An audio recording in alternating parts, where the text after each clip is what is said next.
Bonjour à tous, je vous retrouve pour une nouvelle vidéo où je vais découvrir et vous présenter ces nouveaux marqueurs acryliques de chez Artx. Alors, ils avaient déjà sorti une première formule que moi, je n'avais pas découvert, avec une trentaine, 36 feutres, je crois. Et ici, ils ont sorti une nouvelle version avec 48 marqueurs. Écoutez, je ne connais pas du tout. Je vais finir par avoir toute la collection des marqueurs acryliques Artx, mais pour mon plus grand bonheur, parce que pour moi, ce sont les meilleurs. Donc j'espère que ceux-ci feront l'affaire parce que si vous avez vu ma dernière vidéo, il y avait malheureusement un feutre qui était défectueux. Donc je croise les doigts pour que ce ne soit pas le cas ici. Et alors moi je suis très contente parce que au moins ça me permet de découvrir du nouveau matériel, des nouvelles couleurs à tester dans mes coloriages mystères. Moi je les utilise principalement là-dedans ou alors pour en petites touches de finition dans des gros colos type Kincaid, Anna Carlson, etc. Alors, le coffret est très très joli. Waouh, on a alors des petites mines de rechange. Donc, ça veut dire qu'à mon avis, les mines doivent s'user. Elles doivent être changeables. On en a quand même pas mal, hein, mine de rien. Je vais déballer donc tout ça et je vais sortir tous les feutres de la boîte et je reviens vous voir. Voilà un petit peu comment ça se présente. Donc, j'ai sorti ces genres de petits socles comme ça avec plein de couleurs. La première chose qui me frappe, c'est que j'ai des brins. Alléluia, parce que là, ça me manquait vraiment de brins. J'en vois plusieurs. J'ai pas encore ouvert, je vais regarder avec vous. Donc, marqueur acrylique, nana, forte couvrance. Ah oui, la pointe, elle est quand même vachement épaisse par contre. On n'est plus sur des pointes très fines, type brush. Regardez, j'ai les autres ici. Les autres Artx, je vais vous montrer la différence. Vous voyez ? Moi, j'ai plus l'habitude de ce style-là. Mais c'est très chouette, ils ont de découvrir autre chose en fait. Ils ont raison de changer et de faire différents feutres. Alors, on doit le secouer, on doit le presser et on doit faire sortir la couleur un petit peu comme les Posca. Donc, écoutez, j'ai du travail, alors je vais m'atteler à la tâche. Je vais peut-être en activer un avec vous et tout le reste, je vais faire en off parce que sinon ça va être long. Et je vais faire le nuancier aussi. Comme ça, je vais pouvoir les tester et les utiliser dans mes mystères. Ouais, c'est vraiment tout comme un Posca.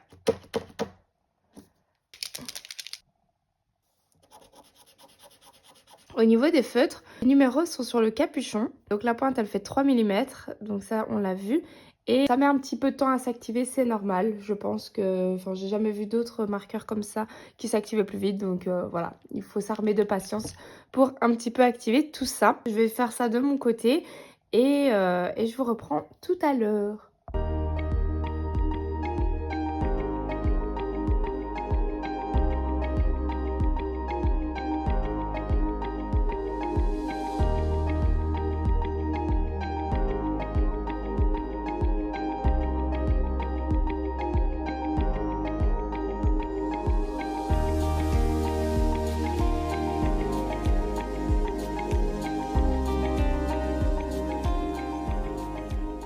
Et voilà, j'ai fini mon nuancier de tous ces marqueurs ici. Je vais les ranger. Donc la partie à regarder, c'est ici. On voit encore les dernières couleurs qui sont en train de sécher. Donc je vais vous parler de tout ça. Je vais vous masquer les autres parce que là, c'est un petit peu compliqué. Mais je trouvais ça intéressant justement de comparer avec les autres marqueurs acryliques. Pour moi, ce sont les plus opaques, clairement. Donc même plus opaques que les anciens marqueurs Artx, le gros coffret. Plus opaque que les brushes marqueurs acryliques que je vous avais montré dans ma précédente vidéo. C'est vraiment les plus opaques. Par contre, la pointe, elle est moins précise. C'est la pointe la moins précise que j'ai. Et on a vraiment beaucoup de bruns, on a beaucoup de bleus, on a des roses en suffisance. Les verts, c'est un petit peu juste. Maintenant, on les a dans les autres coffrets. Et on a des teintes fluo. Donc, on a un orange et un jaune. On n'a pas de rose. Et on a deux métalliques, enfin un doré et un argenté. Donc c'est super sympa. Par exemple, les Morandi qui coûtent vraiment pas cher, vous pouvez voir qu'on voit toutes les traces. Ça ressemble à du feutre à eau comparé à ceux-là. Pareil pour les Artx, le coffret, c'est celui-là, je vais vous montrer. Hop, qui est là. Il est un petit peu plus clair. On voit un tout petit peu les traces, vous voyez, comparé à ceux-ci où on voit aucune trace. Ils sont vraiment très opaques. Donc je pense qu'ils sont très prometteurs. On a aussi ceux de chez Action, que j'ai beaucoup aimé, qui sont très peps, ceux d'Action par contre. Les couleurs sont très vives, mais pareil, on voit des traces, on voit des petits nuages. C'est pas une couvrance parfaite. Ceux-ci sont pour moi les deuxièmes meilleurs. Ils sont, c'est la boîte verte. Voilà, c'est ces marqueurs acryliques-ci qu'on retrouve là, qui étaient super. Il y a juste le noir qui ne fonctionnait pas. Mais sinon, au niveau couvrance et niveau couleur, on est plutôt pas mal. Et je trouve qu'on a un peu la même chose au niveau des couleurs dans ce set-ci. On a des teintes un petit peu neutres, pas des trucs trop vifs, trop flashy. Voilà, c'est très sympa. Et je suis très contente d'avoir beaucoup de brun. Parce que ça me manquait. Donc, écoutez, je vais ranger mes feutres bien comme il faut dans leurs emplacements. Je vais essayer de respecter un peu les couleurs. Et ensuite, je vais faire un mystère, bien sûr, pour voir si c'est faisable avec cette pointe qui est assez grosse quand même, on va pas se mentir. Dans certaines petites zones, ça doit être peut-être compliqué, mais on va voir parce que sur le nuancier, je me suis dit, oh, finalement, on sait quand même faire des choses assez précises, ça allait. Donc, je vais voir, je vais tester et je reviens, enfin, de toute façon, je vais vous montrer ça en vidéo. Alors, je vais tester ces marqueurs pour mon utilisation que j'en ai dans mon coloriage. Donc, moi, j'utilise les marqueurs acryliques, vous le savez. C'est plus une surprise dans mes mystères. J'ai sorti mon tome Mystère Schtroumpf. Il commence à être sale, il faudrait que je le protège. Et je vais faire cette illustration-ci. Alors, on a des grandes zones bleu clair, donc ça va être un grand test. Mais on a aussi des toutes petites zones. Les mines sont assez épaisses, elles font 3 mm. J'espère que ça va aller pour les petites zones, je vous dirai. Peut-être qu'il faudra que je combine avec d'autres marqueurs acryliques, j'ai aucune idée, je ne sais pas. Ou peut-être que ça suffira, Même chose en termes de couleurs. Je ne sais pas si j'ai toutes les couleurs qui sont proposées ici ou pas. J'ai juste vérifié que j'avais bien un bleu clair parce que si j'avais pas de bleu clair, ça ne servait à rien de choisir ce colo-là. Donc, on part sur la page 90. C'est parti. Elle est là. Et je vais m'atteler à la tâche. Je vais ressortir donc mes marqueurs que j'avais un petit peu rangés là ces derniers temps. Et je vais les tester avec vous dans ce colo. Ça me fera un nouvel encours dans mon Mystère Schtroumpf. Je suis contente. Bon, je me suis préparée. La feuille, elle remonte un petit peu. C'est pas évident. Bon, j'ai sorti, du coup, je vais tester d'abord par les grandes zones. Je vais commencer par le plus simple. J'ai sorti le Q410. Je vais bien le mélanger. Donc, la peinture acrylique, il faut toujours mieux la mélanger un petit peu avant pour réactiver un petit peu tout. Je vais partir donc sur la couleur 5 et c'est parti. Je vais faire tout le fond. Je suis curieuse de voir si ça masque les lignes ou pas. Étant donné que c'est une couleur claire. En plus, on sait bien que les couleurs claires, certaines marques ont tendance à ne pas masquer les lignes. Parfois, il faut passer un certain nombre de couches avant. Bon, je suis désolée, je suis plus trop centrée sur la caméra, mais c'est pas grave. Bon, ma couleur n'est pas totalement identique à celle-là, mais ça va, on s'en rapproche. Alors, il faut savoir aussi que la couleur, elle change énormément en séchant. Certaines gammes, elles éclaircissent en séchant et d'autres, elles foncent. C'est trop bizarre. Allez, c'est parti. Je pense que je vais adorer ces feutres pour des fonds, en fait. Pour justement ne plus devoir sortir ma peinture pour les fonds. Et je pense que pour les petits détails, ça va pas aller. Je pense que ça va être trop épais. Mais par contre, pour les fonds, je pense, je viens de commencer. Il me semble que ça va être terrible pour faire des fonds sans devoir sortir mes peintures là. Comme vous savez, je vous dis souvent que j'ai la flemme de sortir les peintures. Je teste ça. Franchement, du coup, les grandes zones dans les mystères, ça va aller carrément plus vite. Bon, ici, je vois que c'est pas... je sais pas si vous voyez, c'est pas fluide. Donc, je vais réactiver un petit peu mon marqueur. Je l'avais activé pour le nuancier. Je vais le refaire. Parce que là, ça me plaît pas. L'écoulement ne me plaît pas, mais c'est pas du tout un problème. Il faut juste, à mon avis, le réactiver. Voilà, je l'ai réactivé. Et maintenant, la peinture s'écoule carrément mieux. Écoutez, je continue ces petits tests de mon côté. À première vue, ça a l'air de masquer de fou. J'ai l'impression que c'est vraiment les marqueurs acryliques que j'ai les plus couvrants. J'ai tendance à croire que non. Mais quand ça sèche, on voit plus rien en fait. On ne voit plus rien. Et je ne sais pas si c'est comme ça avec toutes les teintes, mais on va tester ça ensemble, je vais vous dire. En tout cas, je sens que je vais m'amuser pour faire tous mes fonds avec ceux-là. Bon, évidemment, le problème des fonds, c'est qu'on utilise souvent les mêmes couleurs, vous savez. Les bleus, les verts pour l'herbe. les bleus pour le ciel, les bruns quand il y a des arbres. Et après, tout ce qui est couleur orange, rose et tout, c'est vrai qu'on risque de moins les utiliser. Mais bon, je pense que je vais ressortir ces marqueurs acryliques dès que je vais avoir des grandes zones en fait. Écoutez, je pense qu'en une seule couche, ça va le faire.